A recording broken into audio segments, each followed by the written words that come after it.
there is a legacy of Ramvilas Paswanji and the party he built. And that legacy in the middle was up for grabs. It goes through its ups and downs. His son and his wife are on the one side, and then there is his brother who says that I have done much of the spade work. I handled the party in Bihar. The rest of the family was in Delhi. I did much of the spade work. What do you think these tensions within these family-run parties actually have an impact on politics? Yeah, so again, I would start with an anecdote. This is, if you recall, a few years back when Mulayam Singh Ji was still alive, there was a similar and, in fact, uglier fight with the father in one corner of the ring and the son in the other corner. Father and the brother and the son. And it was a very, very, very public spat, and it was very ugly. Eventually, yes, the two sides made up, and Akhilesh is undisputed leader of the party, and he has established himself as such. In case of Ramvilas Paswan's Lok Jan Shakti party, the reverse happened. While he was alive, he thought that he has portioned his legacy, and he has chosen his heir apparent. I mean, he was crowned as his heir. But it was after his death that the differences which had been there, which were bubbling under the surface, come up.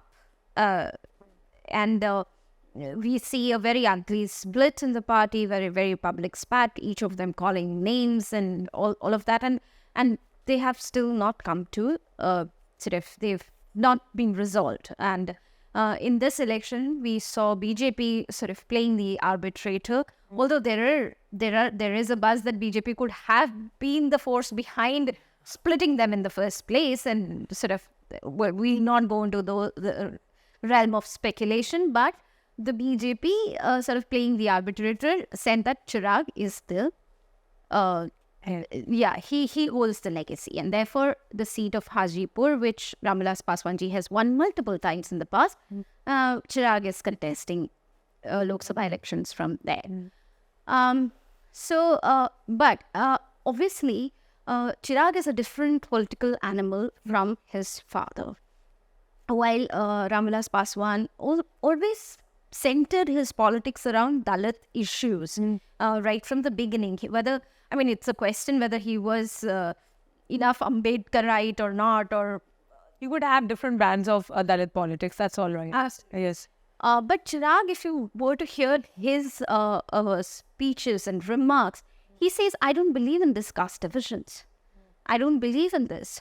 It's almost utopia. Yeah, which is also, in a way, he's being candid, because he was born and brought up in Delhi in a very sort of comfortable situation. So for him to sort of say that I'm a Dalit politician would also be a little fake. So in a way, in his position, he's correct. But obviously, if he doesn't identify caste as a reality, then do we have a Dalit party in Bihar? Mulayam Singh Yadav anoints Akhilesh as the CM of Uttar Pradesh, or it is RJD in Bihar, where you have Tejasvi Yadav chosen over his brother Tej Pratap by Lalu Prasad Yadav as head of... and the daughters also. And the daughters also. So do you think succession playing out prior to the patriarch's demise is better off than succession later? Okay, there is no simple yes or no answer for this question. Yeah. I believe, and the history would back me in this case, all the leaders, leadership cannot be gifted. Yeah. It has to be acquired. Or snatched. Yeah, it has to be acquired, it has to be snatched. The takeover will be slightly violent. There has to be a struggle, and the struggle should be seen by the people. It's not that you're struggling within a room and you've acquired the leadership. That's not how you become a leader. The people should realize that you have had certain amount of struggle and that you have acquired this leadership. And in each of these cases, if we see Akhilesh Yadav, it was disputed, they went up to election commission, but then he proved himself repeatedly through various elections. Tejasvi Yadav similarly has been a crowd puller. His rallies are practically attended by lakhs and lakhs of people. And he has established himself as a clear lead among the bunch of Lalu Yadav's children. Similarly, Stalin also has established himself as an administrative, he's shown his administrative acumen. So leadership cannot be given, it cannot be gifted.